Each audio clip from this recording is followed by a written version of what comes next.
Hello and welcome back to NCSY Pulse. We are powered by NCSY Alumni. You can find us on Instagram at NCSY Pulse, on Spotify, and on YouTube at NCSY Pulse. We are very privileged today to have one of our superstar alumni, former NCSY Judah Fellow and West Coast NCSYer, Tessa Veksler. Tessa, welcome to the show. Thank you for having me, John. I'm so excited. It is awesome to have you. You and I obviously go back to your days as one of our student leaders in the Judah Fellowship on campus. Yes. And I know that you were a phenomenal leader in West Coast NCSY, I believe, I want to say NorCal, right? Yep. All right. So we will jump into your NCSY story in just a minute. But first of all, before we get to NCSY, catch us up a little bit. How are you? I know your world has been crazy. Tell us what you're doing now. Thank you. And thank you again for having me. I feel like I'm going back to my roots because NCSY is kind of where it all started for me. So I live in New York now, and I work, in public relations. My firm is called Hiltick Strategies, and it's amazing and great. And also, my second full-time job is continuing, this thing that I've been blessed with, which is having a platform and speaking and really expressing the reality, first of all, for college students, Jewish college students on American college campuses, but also talking about, now this new reality that I have as a Jewish young professional who's now kind of looking from the outside in.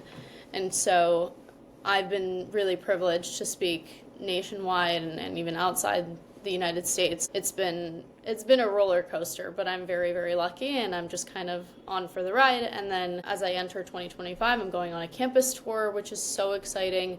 Wow. And continuing this crazy life of mine. Wow, really unbelievable to see your growth and to see you sort of evolve and take on all of these new challenges and adventures. You mentioned that this is sort of going back to your roots in NCSY. Why don't you go back to the beginning? Tell us where your NCSY journey began. Yeah, for sure. When I was in high school, I would say my sophomore year, and there's actually a video on my Instagram about this where I wrote a letter to my sophomore year English teacher. And in that letter, I basically said that, I have this part of my identity that I don't really share super openly. It's that I'm Jewish. And, that's, crazy to think of now, considering who I am and what I do.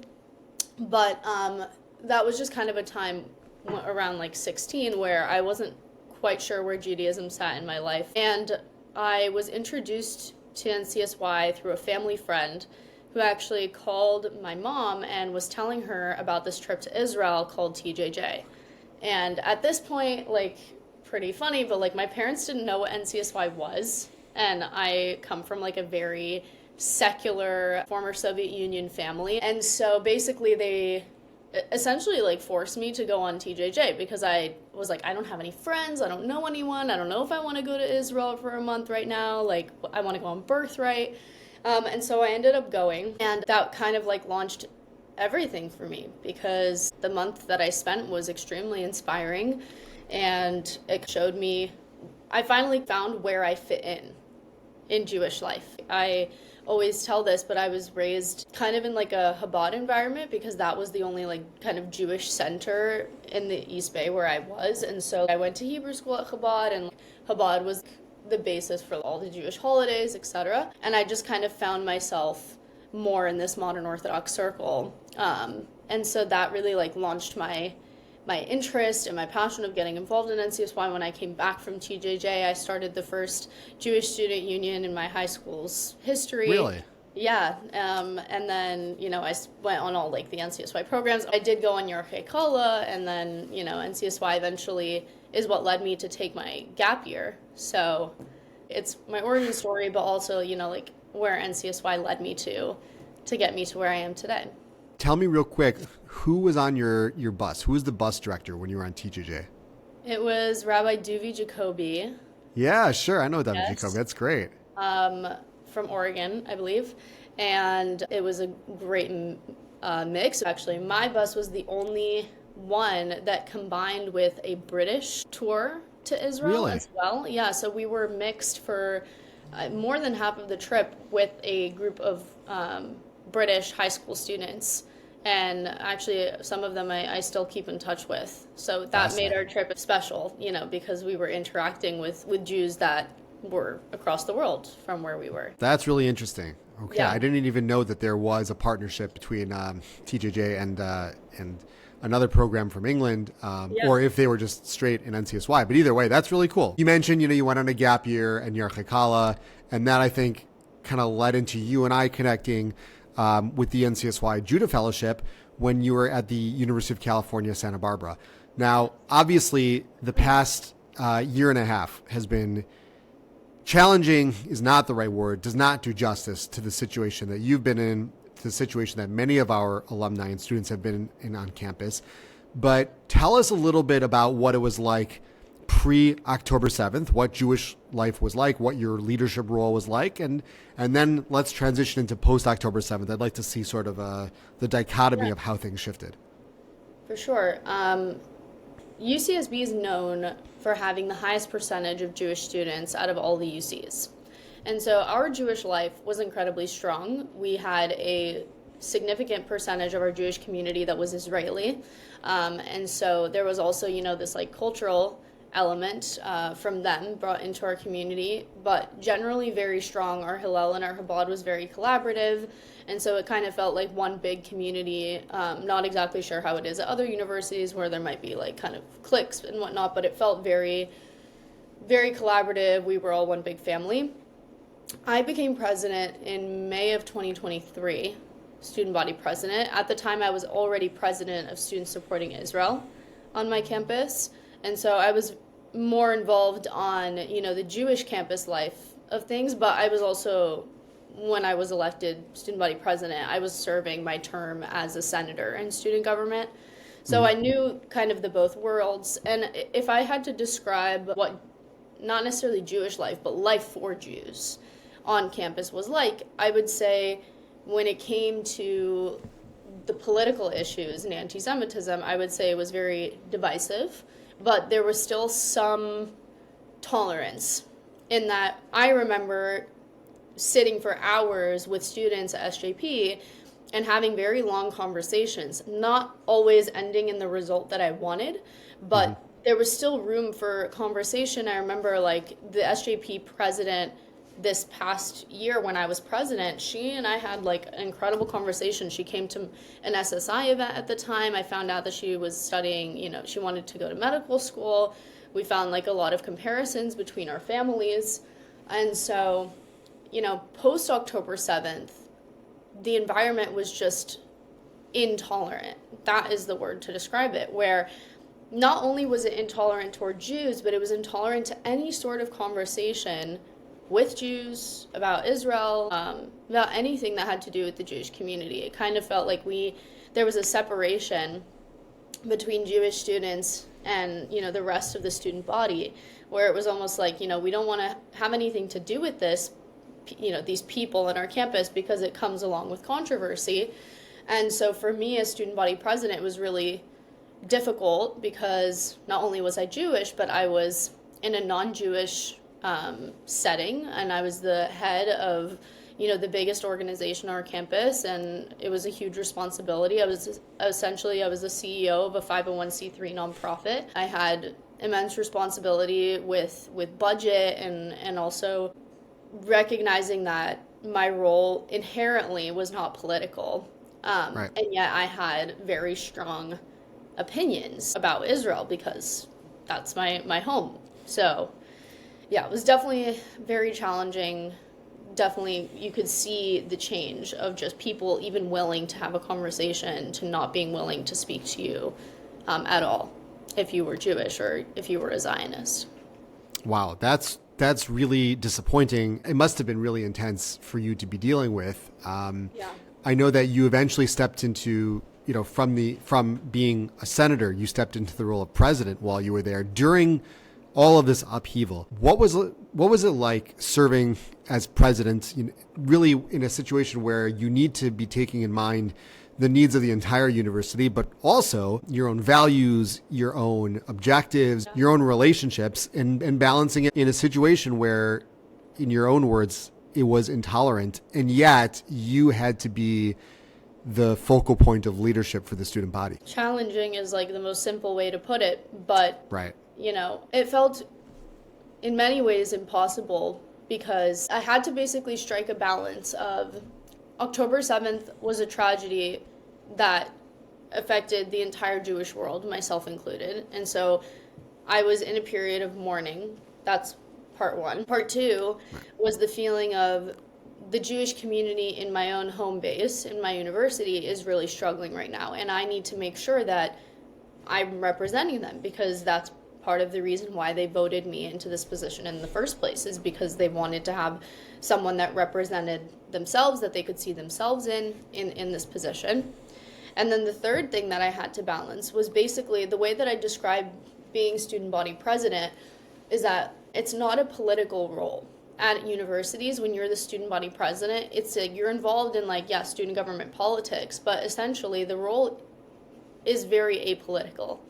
And so I would say that the role is more like you're kind of a vessel of student opinion. You're the bridge between students and administration. And so no matter how much I may personally disagree or find certain opinions outrageous or whatever, I needed to relay those thoughts to administration, and then obviously I would give my recommendations and I would have my own thoughts on the general student body's opinions. But when it came to this personal thing, I had a really hard time striking that chord, because I felt like either way I was betraying either my responsibility to the entire student body or betraying myself, my own identity, and my own personal community. And so a lot of the time it required me swallowing my own discomfort, my own pain, my own tragedy. And I had to be extremely level-headed. And honestly, in some ways, I do think that the presidency really shaped my overall response to this. I didn't have the luxury of saying whatever I wanted to say, or just being super combative, because I had to be a level-headed leader and I had to engage with every single opinion. And so it's definitely affected even the way that I am now, where I'm so level-headed in these situations, even where I may be extremely frustrated with what's coming out of someone's mouth when it comes to, the Jewish community in Israel. So it definitely shifted mid-year when I finally posted on social media around February. But that when I felt like I could express, I could create a division between my personal platform, which was my outlet, where I could say this is what I'm thinking, this is how I'm feeling, and then my role. But that ultimately was the problem, second semester, where my fellow students claimed that I couldn't separate the two, which is, by the way, an expectation that wouldn't be placed on any other person. Sure. You would never tell a person from any community, any minority, sorry, you can't be a woman right now because you're actually the student body president and you need to separate your identity and your gender from your role. Sorry, you can't be Christian, Muslim. No other person would be expected to separate those things because you come as one whole package. And also, first and foremost, I was a student, but before I was a leader, and that was the whole thing with administration, is they kind of justified what I was going through by saying that I was in a political position and therefore warranted political criticism. And in their eyes, that political criticism included anti-Semitism. It's been the story as old as time that Jews are always accused of the dual loyalty. Yes. That are they loyal to the institution, to the government, to the locale, or are they loyal to their Judaism, to Israel, etc.? And what you're experiencing, unfortunately, is not a new. It's not a new terror. It's not a new evil. It's something that's been around for thousands of years, and once again seems to be popping up. I don't know how you do it. I don't know how you find the strength to stand up to all these people, how you found the strength to go on. It's honestly, just from where I was watching, I was in awe of seeing you, one of our own, standing up and defending all of us with such a huge platform. But what would you tell students? You graduated, you did your job admirably, and now there's freshmen and soon to be 12th graders who are moving into the same situation and it could be now things have calmed down a little bit for the moment, but you and I both know that it could change tomorrow. It could change next week. There's no real way to know what things are going to be like next semester, next year, or next week on campus. What would you tell an incoming freshman that they need to prepare for, and how should they prepare? The first thing that I want to say is something that actually a rabbi said to me recently, is that post-October 7th life has turned ordinary people into extraordinary people. And so that's what I think about our generation today, is like not necessarily like, I don't think that I'm extraordinary in the way that I've handled this. I think that I am a Jewish person in this generation that's been handed the challenge for the Jewish people, like for this generation, in the same way that in the previous generation there was a different challenge of anti-Semitism. Anti-Semitism has shown up in different ways. This is our version, today's version, and I'm no different than the Jews that have come before me, and that I have a responsibility to step up. And so is it extraordinary in many ways? Yes, but at the same time, it's like, this is the challenge, the extraordinary challenge that we've been given, and so we've had to find unique solutions. The hardest thing is especially when I speak to high school students, is that I know that they're heading into an impossible situation. Right. I know that parents are extremely concerned because the majority of what you see coming out in the news, online, etc., about Jewish life on college campuses is negative. And so that's the first thing to remember, is let's set realistic expectations, because we know that the encampments are one piece of what was happening, and it made Jewish life intolerable on campus. However, you're not going to see the 200-person Shabbats every week. You're not going to see, Jews congregating and doing events and marches, etc., at every single college campus. That's just not the most publicly available information. And so I think it's important to remember that these situations are manageable and we have to manage them. And I think that if you see anti-Semitism on a college campus, that means that we're like not sending enough Jews there. Like for every anti-Semite, we need 10 Jews. And so my solution for a school like Columbia is not to say like, don't send your kids there. It's send all your kids there, because if they're not there, who's going to be the voice of dissonance? Nobody. And so that leads into the next point that I would say for high school students, is that you have to be the voice of dissonance, which means that even the simplest thing, like if you're in a classroom and a professor is saying something about Jews, about Israel, about our history that you know is not true, the biggest thing you can do is to raise your hand. Because even if you raise your hand, even if you don't start arguing with your professor or give a counterpoint, and you just ask a question, the people around you, if they're paying attention, they will say, like, they will think, like, if there's someone that's questioning this, then it might not be the full picture. And that's how I felt in any class. Like, if one of my classmates was asking a question, then I'm like, oh, so they're also not sure about this, like confirming that, this might not be the full truth, or this might not be the completely correct answer. And so that's the first thing. Be brave enough to at least raise your hand in your classroom, just because you never know who's watching. And in terms of, I think that involvement in Jewish life on campus should be a given for every single Jew. Like, you should be involved, not even like for the campus's sake, for your own sake, because you're going to need a community, especially when things are difficult. Like it was for me. I really needed my Jewish community to lean on.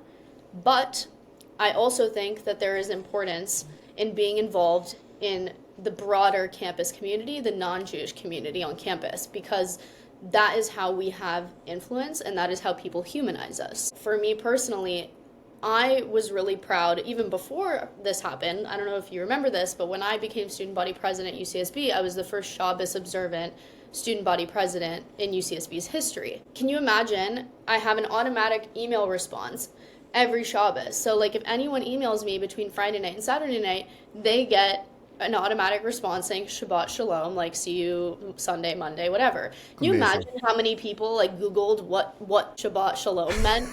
I love it. Incredible. And so it's something like that where sometimes it's like the most simple basic thing that just introduces people to a concept that they may have never known before. Maybe it's their first time working with a Jewish person in general. And maybe you're showing up as your full self, and people appreciate you not just because you're Jewish, but because of the other qualities that you bring to the table.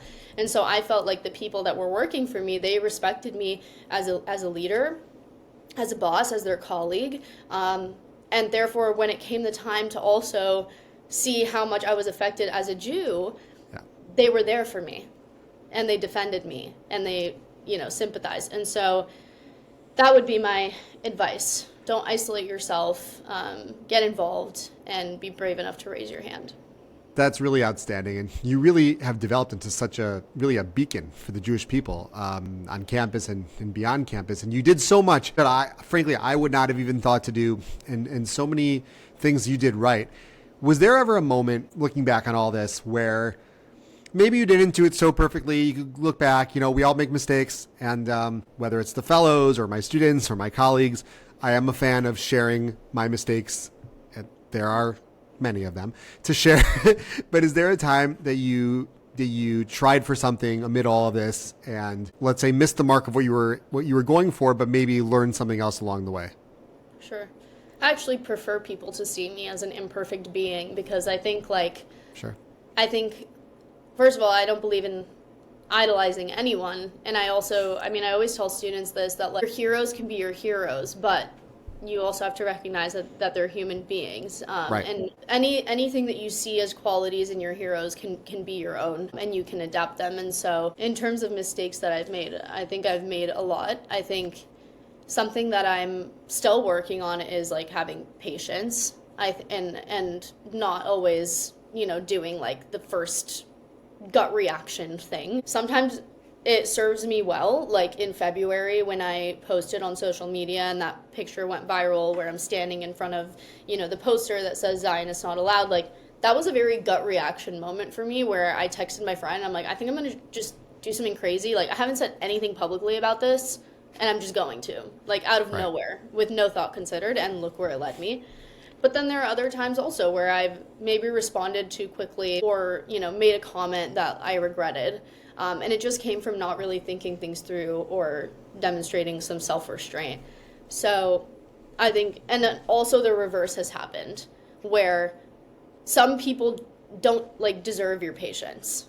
Some people in an environment where, especially where people were harassing me every single day, they didn't deserve my restraint that I showed them for months on end, where I was literally asking for conflict mediation with the anti-Semites online. And it's not necessarily that I regret it, but it's that sometimes I wish I did take a firmer stance earlier on and nipped it before it got as bad as it did, although I think it still would have.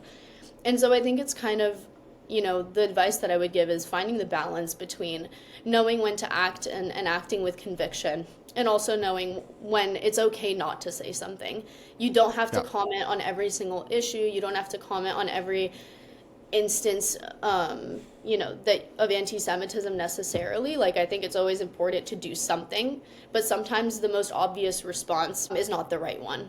Sometimes it's not just saying or not automatically responding. Sometimes it's taking a more measured approach. Sometimes it's organizing something even bigger.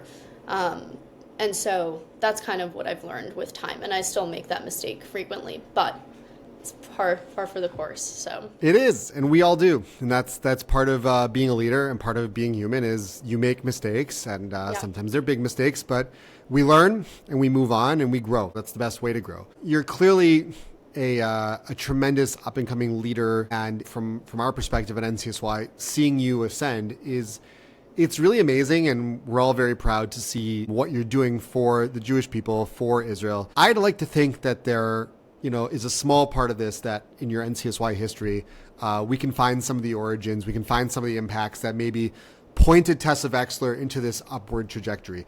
Was there a time or a memory in your NCSY journey that you could point at and say, this had a profound impact on me and maybe started to point me in this direction? For sure. It was actually the first day on TJJ. We were all asked to write down a goal that we had for the trip, if I remember correctly, and we were sitting around a fire and we were all like writing and everyone else was writing really quickly. And I was like, okay, I don't know what to write because I have no goals. I just want to go to the Dead Sea. So, my thoughts were like, I don't know what to write. And I was like, let me write down something simple. But it ended up changing the entire trajectory of my trip, was that I wrote down that I wasn't allowed to say no to anything, which meant like, even, experience, I'm really scared of heights, and I climbed like, a canyon vertically, like I would never do that today. Wow.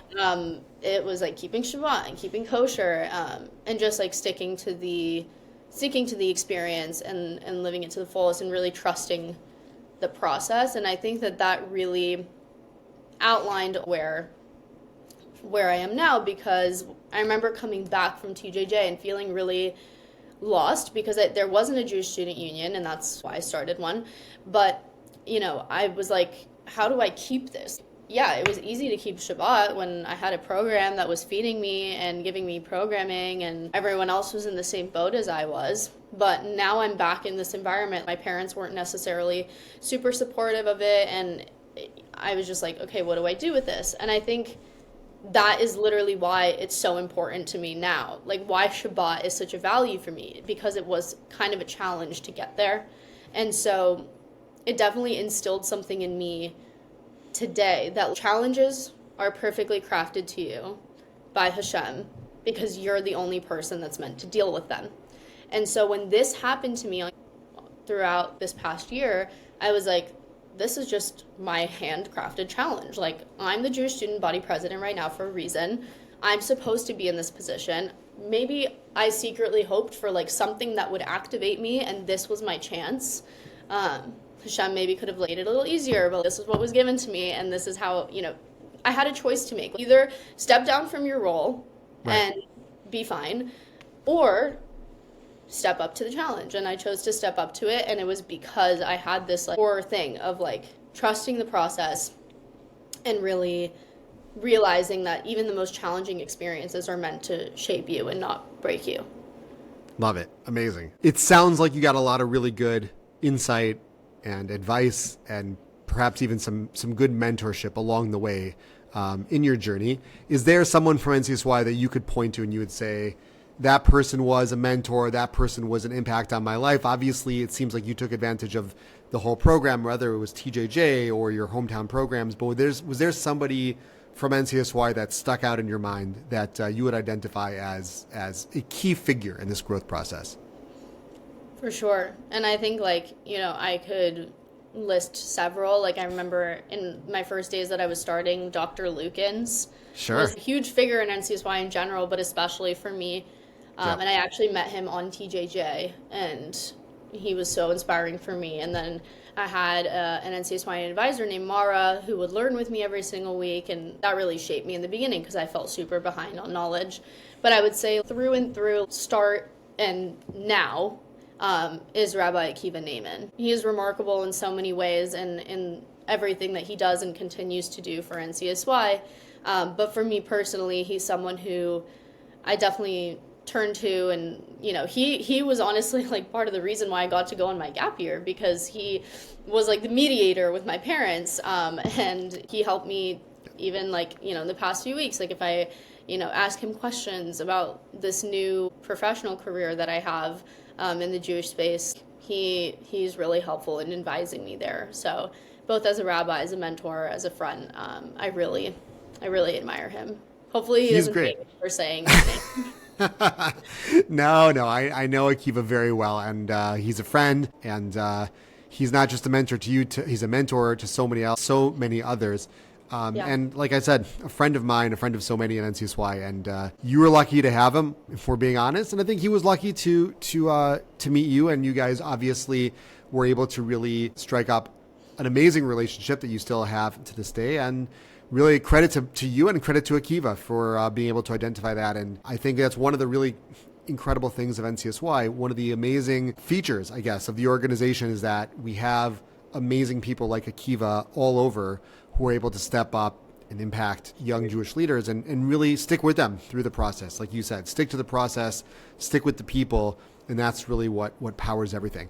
So as we wrap up here, Tessa, and again, thank you so much for joining us today and taking from your free time. I know you're so busy with everything that you're doing, but what is next for Tessa Veksler? What do you got coming up? Give us a little sneak peek. Well, that's always a hard question. I always say, like, when some of your wildest dreams come true, before you were even ready to like accept them, it's difficult to come up with newer and bigger dreams. And so for me right now, at least for the past year, I'm really looking forward to the tour, and really speaking to college students and helping them on an individual level, on a campus specific level. So I plan to continue speaking as much as I possibly can and traveling. What's also really exciting is this film that was executive produced by Deborah Messing, directed by Wendy Sachs, October Hate, that I have been honored to be a significant character in, is going to be released hopefully this upcoming year to the public. And so I'm really excited about that as well. There's been a lot of screenings happening, but it's genuinely one of like the things that I'm most proud of being a part of in the past year.